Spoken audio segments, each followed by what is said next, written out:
watching and mentally preparing for the day ahead. And yeah, the physical ride starts. Yeah, well, there's a hell of a lot going on. Obviously, some people have been doing some remarkable work in the world of virtual walking, running, and cycling. Graham Barry, one of the Three Stooges, has continued on his pursuit of the 1,000-mile Trooper Challenge, and many others as well. We actually have some new and notable musical new joiners as well, Helen, which I think is really cool. Why don't you tell us a little bit about that? We have. So I don't know if anyone's kind of watched the Platinum Jubilee party at the weekend, but there was some people from the musical Six that were on stage, and we have three lovely, amazing women from the Six musical live tour that's going around the UK. They're actually joining us virtually. Jen Deacon, who is the musical director of Six the Musical, is kind of spearheading the way, and we're going to try and get the girls doing some things around the theatres that they're going to be playing at over the next couple of weeks. So that's really fun. And we've also got so many other people, on the pit. It's amazing watching all the virtual riders send their videos and photos and letting us, updating us on how they're doing. It's been really kind of overwhelming to see how many people are actually really enjoying getting into this. Yeah, isn't it wonderful? It always seems to happen. There's just this spirit that takes over, and people just get excited. And we have some good news as well. If you haven't been on the pit, haven't been watching our socials, the Heavy Metal Truants won the H Award at the Heavy Metal, the Heavy Music Awards last night, I should say, which was really emotional. I was there to accept on behalf of all of the Heavy Metal Truants and to dedicate it to the 4 children's charities that we raise money for, of course, Helen, because of course that's who it's for. Because it is absolutely. I heard that you were very eloquent. Everyone was very proud of you, and obviously Layla from Northrop Robbins, who you guys have met on HMTV in the last couple of weeks, was there as well. And obviously the award is really for the charities. They're the ones that do all of the really hard work. Yeah, we got on bikes and we do little walks here and there and we sweat it out, but hands down to the charities that are doing the real. Yeah, indeed. So I have the award right here. Congratulations to all the Heavy Metal Truants who won. This is for all of us. It's not why we do it, but it's nice to be acknowledged, and it felt really nice to kind of dedicate this to the charities that we do it for, and to get in front of a lot of really great people. I have to say the awards were really fantastic. And on a personal note, I have a multimedia presentation, if I could just, yes, indeed, because this award is literally one of the actual heaviest awards that I have ever felt. It is the Heavy Music Awards, but this thing is like made of, I don't know, titanium. It keeps disappearing in your background. Hold it in front of you so we can see it. Not sure. That's better. Hold it in front of your face. That's it. No one needs to see. That's better. All wow, right. That's super heavy. It is. And I'm going to attempt a screen share now. Get ready. What? Because I'm telling you, this is the world's heaviest award that I've ever felt, right? So here, my mind is blown. Watch this. Can you see this? Yeah, we can see it. Okay. All right, get ready. Are you ready? Yeah, I'm ready. We're ready.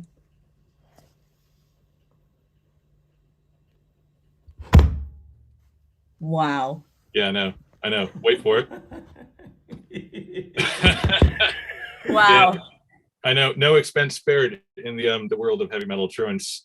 That's amazing. Anyway, one of the coolest awards, one of the heaviest awards. Thank you so much to everyone at the HMAs, Dave Bradley, Andy Pritchard, and all of them for reaching out and for kind of bigging us up. It was really welcome and just the boost we needed, because there is a big week ahead, isn't there? And we have some guests joining us shortly. Helen, who is our first guest? Yes. So we have, obviously, we go on about this a lot. The charities are super important. So every week we wanted to introduce you to a specific representative from each of the charities.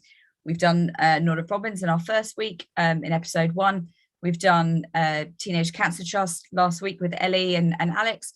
this week we have two representatives from two of the charities. The first, people will remember from season 2 of HMTV. We've got the lovely Gareth Owens from Save the Children, and he is the humanitarian director of Save the Children. So he has done some amazing work.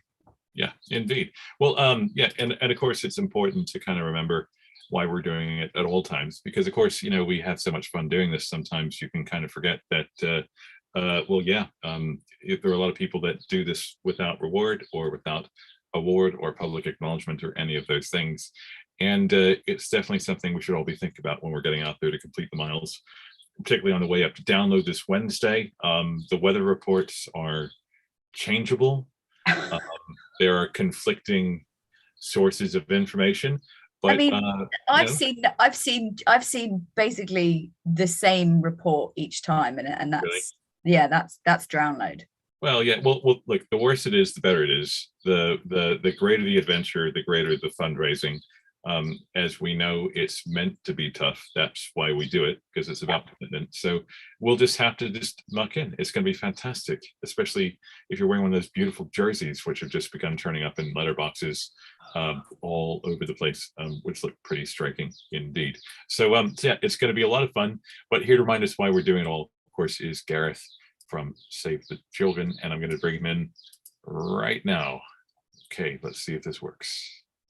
Good luck, Alex. Wish me luck. I think what I realized from last week was that you definitely needed someone to fill in that kind of technical break. Hi, Gareth. Hello. Gareth, what a pleasure it is to have you here. We were just talking about how easy it is, you know, middle of the fun to kind of need to emphasize why we're always doing this, of course, because, you know, in all the action of getting ready for download, if we're doing the physical ride or if we're heading out there and doing the virtual miles, you become so focused on that you know, you can kind of lose the bigger picture. And so it's so valuable for us to have you here. So we thank you for taking the time out. And I guess we wanted to hear a little update from Save the Children. How have you been? We have seen you in the headlines, of course. We know that your work is never done. It's never at a low ebb. But how has it been since we spoke with you last year? Well, firstly, thanks for having me. It's a real pleasure to be with you once again. Yeah, I mean, the work is ongoing on multiple fronts, as you might expect. Let's start with Ukraine. We've just passed the 100-day mark in the war, and the fighting is now kind of concentrated in the eastern regions of the country, as you'll have seen on television, and the southeastern coastline. It's kind of occupied by Russia, but it's currently quite a low intensity of fighting there. And in the central and western regions, they're pretty much battle free, except we are seeing sporadic missile attacks. And again, that's all playing out on television. So, but the real story is refugee numbers, which are now over 7 million. But interestingly, as many as 2 million people may have gone back into Ukraine as the fighting has kind of moved around. So it's a very volatile picture. And Save the Children's response inside Ukraine is pretty much in full swing now, and in the neighbouring countries. You know, we're working with the Ukrainian government in lots of different ways, with different ministries, and also with around 30 local Ukrainian charities and local organisations spread all over the country. And we're doing everything you might expect, really all sorts of work, from healthcare, emergency healthcare, child protection activities, education work, but also working with lots of people with special needs. And in the last 100 days, you know, thanks to your help and the help of many other people, we've been able to, you know, help more than 120,000 people inside Ukraine itself in the last 100 days. But I suppose the other thing I would say is the effect of Ukraine as a conflict is also being felt very globally. We're just getting numbers right now on Ukraine's harvests, and it's painting a pretty grim picture for global food security. Exports of grain from Ukraine are down about 64% compared to last year, and the problem is mainly due to maritime shipping and mining of the shipping lanes and all sorts of problems like that, which means there's something like 27,000 tons of Ukrainian grain stuck in silos in the big port cities like Odessa, and that's from the last year harvest. So we're going to get another harvest in Ukraine, which can't be harvested because there's nowhere to store it. So there's going to be a huge effect on the kind of global food security pipeline, and many countries around the world rely on mainly wheat and corn and sunflower oil. The reason the Ukrainian flag is blue and white is the yellow is sunflowers, and they produce a huge amount of sunflower oil. And that's used in places like Somalia and in Yemen and in Lebanon and Afghanistan, all those countries which you've heard about before from me. So the net effect on the global kind of food security is huge as a result of the war in Yemen. So, for example, right now, we're seeing a really dire situation developing in the Horn of Africa, a place that I've known very well for the last 30 years, where there's it's 3 times as many people in the 3 countries in the Horn of Africa, Somalia, Kenya, Ethiopia. More than twice as many people are affected by severe hunger now than they were a year ago. And that's like that, to put that into real context, stark context, that's something like 1 person every 48 seconds losing their life from hunger in the Horn of Africa. And 350,000 Somali children right now, literally their lives are hanging in the balance, and we're making a massive scale up to try and prevent the worst of all this. So the global hunger crisis is a big effect. I know that people have been following what we're doing in Afghanistan since we last spoke. We're still working there. I know it's a big interest for your audience as well. There's more than 1 million malnourished kids in Afghanistan, and our program there has been there. They've come through a difficult winter. We've been there since 1976. Big program there, trying to reach more than 2 million people. And I know when I lay it out like that, it can all seem frankly awful, and it's a huge amount to contend with. But it's really never hopeless, and we might not be able to, prevent the worst effects from all this, but it is never too late to save a human life. And that's why we value your help so much and all the efforts you're making. It's been an amazing partnership, and especially your support for our Children's Emergency Fund. And together we really do make a huge difference for lots of children. So a pleasure to be here as always. I know it's a tale of woe, but as I always say, it's all about hope and it's all about taking action, which is what you're always doing with us. And we thank you for it. I think it's amazing to remember that, we're not only kind of, since we invited Save the Children to be part of this this charity drive, we're not only thinking about kind of kids in England anymore, we're thinking about kids around the world, and this is a real global effort. And the point you made about the Ukraine crisis affecting other countries, you're constantly having to think forward about what the next, this crisis might be happening now, but the knock-on effect that it's going to have is going to be crazy, which is why we need to get these funds in to you now and to keep going every year, which is why we do it, because and it's amazing effort. No, absolutely. And everyone's feeling the effects here in the UK and around the world, rich or poor, the fuel prices, food prices, it's all one connected global humanity. And, the great joy of being in these kind of partnerships is that we are working on that scale together, both locally in lots of places where, I'm sure your listeners are, many different countries. We're working across the globe, and it's that one humanity together that I think is the real power of these kind of partnerships, and why I love talking to you. Yeah, one love. One love. Indeed. And I guess it also hammers home that a frequent lament of people who are fundraising with us, but also ones who wish to donate is, but I can't really raise that much, or I can't, donate that much or whatever else, because there's always this sense that, you have to make the grand gesture to really make a difference, but you don't need those big amounts always, do you? I mean, just like every bit really counts, doesn't it? Absolutely. Every single thing that you do really matters. Every pound, every dollar, every whatever it is that people raise, we add it together. That's your love. That's what you can offer. We put all that love together, and it makes a really big difference. And it doesn't take much. In someone like Somalia, when a child is literally, my colleague who I sent out there 2 days ago was in an intensive care unit with children, yesterday in the middle of Baidoa, a place that's got a terrible history. Just a few pounds, just a few dollars will save a child's life. So every time you put a tenner in the kitty, that's at least a child's life you saved. So don't think about the big numbers. They're too awful. We do what we can together as individuals, and we bring that together, and it literally saves lives. Yeah. And that's why I think we were so amazed by the virtual riders joining in, because we managed to take it from 35, 40 people that ride to download each year physically, and we opened it up to 200 people. And if those 200 people are raising £10 each, that's, I don't do maths, but it's a lot. At its heart, humanitarian action, and I've been involved in it for a very long time, 30 years, is about the power of human connection and the power of hope. And that's what coming together like this always means for me. When there are people out there connected to you who care, who want to show their love, it really does make a difference, and we really do save lives. Yeah.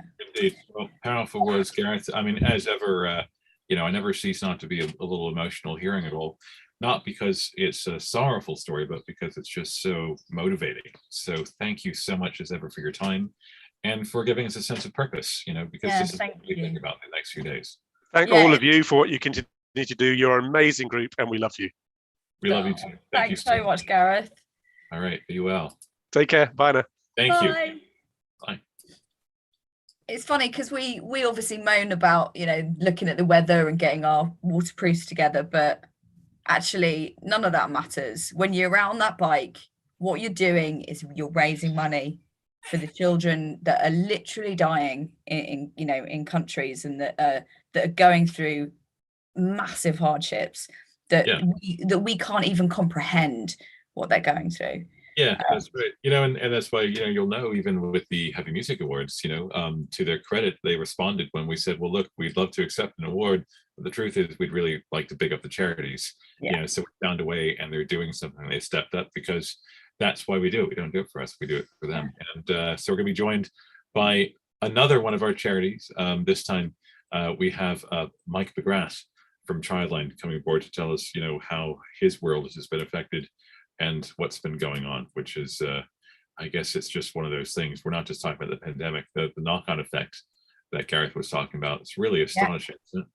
And I think what the great thing about Childline is, they're actually, they're on the phone, they're online, they're getting that instant effect from kids that are worried about, everyday stuff, but they're finding out straight away what's happening, what the worries are in kids' minds. Hi, Mike.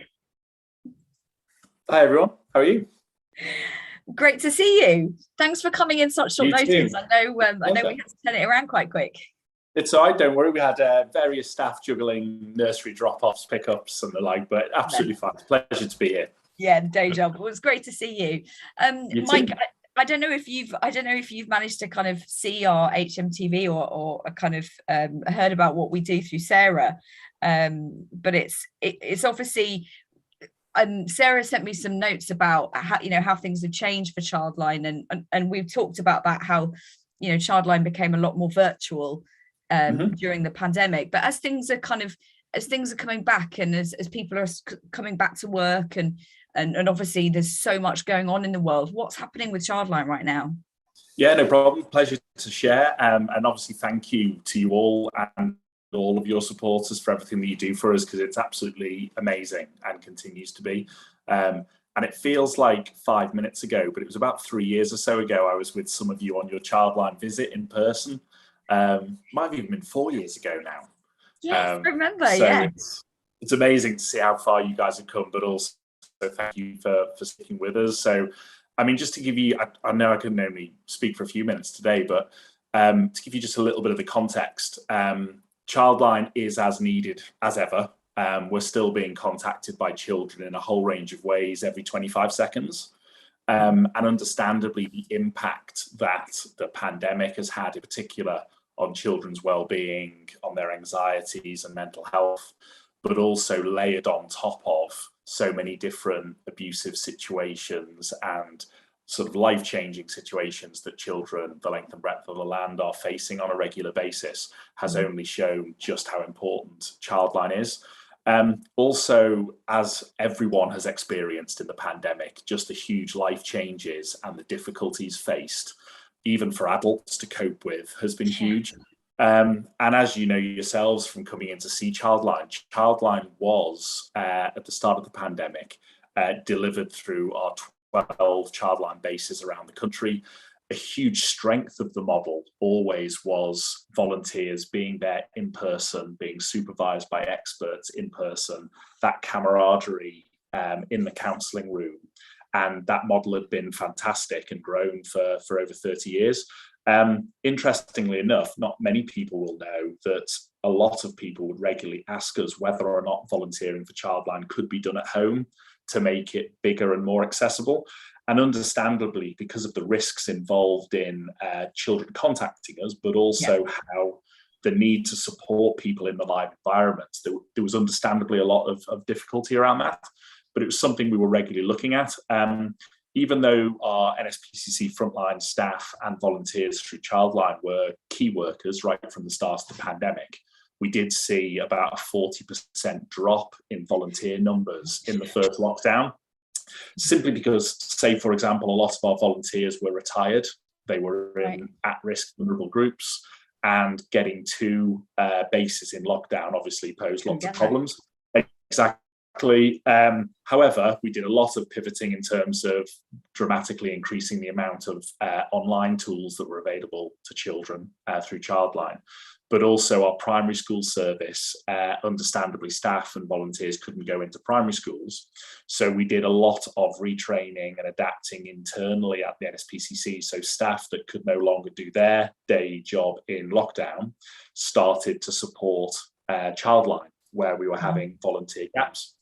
But what is fantastic about the virtual base is, understandably, with these things, you sort of innovate through necessity.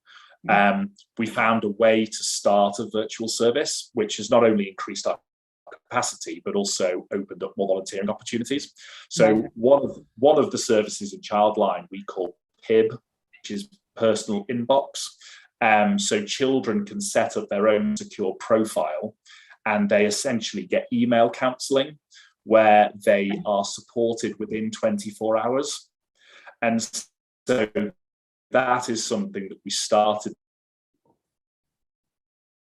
I think you're just dropping off there a little bit, Mike. Whereby they are so that has increased our output and our opportunities for volunteers. So our virtual base now, in terms of its outreach to children, is huge, which is an amazing innovation, and is increasing the support we give to children, and all of the money that you raise helps us to deliver that service, which is amazing. Amazing. We did some posts for Childline the other day on our socials, just talking about the amount of money that it takes to answer a call, or to retrain one of your volunteers, and it's not that much at all. It's like £15 for a day to answer to phone calls. That's the thing. For a long time now, it costs about £4 for us to answer a contact from a child, which genuinely, and I've seen it myself in the counselling rooms, that call can be absolutely life-changing and life-saving for a young person. So never underestimate the impact that your amazing support gives us, because we really appreciate it. Thanks, Mike. And I have to say, Mike, it's not just inspiring to hear the work you do, but also the way that you've adapted under the circumstances as well. Because I guess that's one of the things that's also been highlighted, is that, even though many fundraising activities, have been interrupted severely, the need for them hasn't, and so you found a way to, I guess, adapt and survive and continue doing this vital service for children, which we're going to be thinking about again as we take an assault on download. Our virtual riders, walkers, and runners all complete their challenges as well, always to kind of ensure that we have the true North Star, which is the charities we raise money for. So we thank you so much for joining us. Absolute pleasure. Perspective, and we'll be delivering a substantial check to you later this year. Okay, so thank you so much for your time. Thank you very much indeed. Thanks, Mike. Right, take care. Thank you. Bye. I think it's really interesting, actually, that he was mentioning children's mental health, and especially through the pandemic, and then through the Ukraine crisis and everything that's happening now. There's a real kind of, I think it's affecting everyone's mental health, and I know that a lot of our virtual riders have found the challenge that they're taking on mentally more challenging than the physical. And it's something that Alex and I've wanted to kind of chat about for quite a while, because the mental toll that these challenges take on all of us, it's a lot. But listening to what the charities do, and listening to their stories, and listening to the difference that we're making every day in the lives of children around the world, really it doesn't make it easier, but it really helps to just cement that kind of can-do attitude. It is difficult to push through those mental blocks. Well, well. I mean, we have 3 cyclists who did 200 miles altogether. We have people that haven't ridden a bike since they were kids, you know, cycling from London to Download, you know, just people doing unbelievable things. You know, Emma Donahue, you know, walking 100 miles, which is incomprehensible. You're absolutely correct. But it doesn't make it easier, but it does give you the resolve to keep going, you know, because that's the whole point. I mean, I can definitely say from my own experience recently of taking on a, you know, I cycled from York down to London. YOLO. You know, YOLO, indeed. Yeah, it was definitely something I was thinking about when it was sheeting rain and dark, and I was questioning my life decisions somewhat because, you know, out there on my own. Yeah, and totally. it does make a difference to know that there's a greater purpose, and I think that's what's kind of brought us all together, because I think that heavy metal truants is not just a great equalizer, but it also is an incredible filtering mechanism as well, because I think it's similar-minded people from all walks of life coming together, united on this common banner of helping out kids. It's only a certain kind of person that does that, and so very proud of that. And you know, for 10 years, and long may it continue, we've attracted that quality of people. So so tell us a little bit about what's happening on Wednesday for the physical riders, particularly anyone who's watching that might be doing it for the very first time. Just we sent out emails, people have information, but it can't be gone through enough times. It really can't. So on the website, there is a page that it tells you everything that you'll need to know for Wednesday. So it tells you where to be, which is Alexandra Palace. It's around the front. I don't know if people have been to Alexandra Palace, but you kind of go up a hill and there's like a little cafe bit at the front, main entrance. That's where we're going to be. You can't miss us. There's loads of Viking looking people with tattoos and long hair. Some of them have beards, some of them don't. But yeah, you can't miss us. We'll be there from 8 a.m. You need to arrive 8 a.m. We'll have charities there, so you can talk to the charities and get a bit more information for your fundraising pages. We'll have all the logistic team there ready to sort your bikes out. If you're bringing your own bike, obviously making sure that it's up to scratch.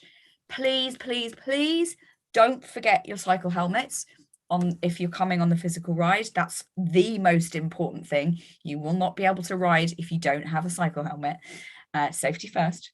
And we should there's a cafe open, so you can have bacon sandwiches and teas to get yourself fueled, ready. But we'll basically be just, you know, kind of getting everyone together, ready for leaving Alexandra Palace at around, I don't want to say a time because I know what these things are like, but we're hoping to leave around 8:45, 9 o'clock.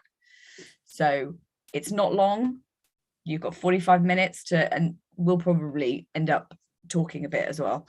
We'll do a little safety speech and make sure that you're all ready. And you'll also hopefully be able to pick up your lovely ride t-shirts, which we have for you. We'll have 3 t-shirts each for you. Hopefully, if you've got your jerseys, bring them along with you. But also don't forget your rain gear as well. There is a suggested packing list on the website. Please read it. It contains stuff like chamois cream and, you know, plasters for blisters. So it's got some extra little tips in there that will be really useful for the ride. But yeah, most important things are cycle helmets, rain gear, and a metal attitude. Indeed. And you know, if anyone's thinking about joining up, you know, meeting up in London the night before or whatever else, be it on your heads, because day 1 of the physical ride also includes the bestowment of the Paul Stanley signature Falling Tears of Shame gloves, which Aaron Andy Huns has actually put together, and they're looking absolutely hideous. Yeah, we saw those last week, and yeah. So beware. But look, it's an exciting moment. If you're doing the physical ride, if you're doing one of the virtual challenges, you're one of us. There is no separation. We're all doing the same thing. So we'll wish each other luck and keep each other updated. If you're on Facebook, let us know what's going on in the pit. We'll keep everybody updated. And Helen, I guess I better get packing these babies. Can you see? No, What are they? Oh, that. Yeah. Oh, wow. It's good. Yes. They're special. Do I bring that on day 1 or day 2? We'll figure it out. Day Anyway. 1. Are they waterproof?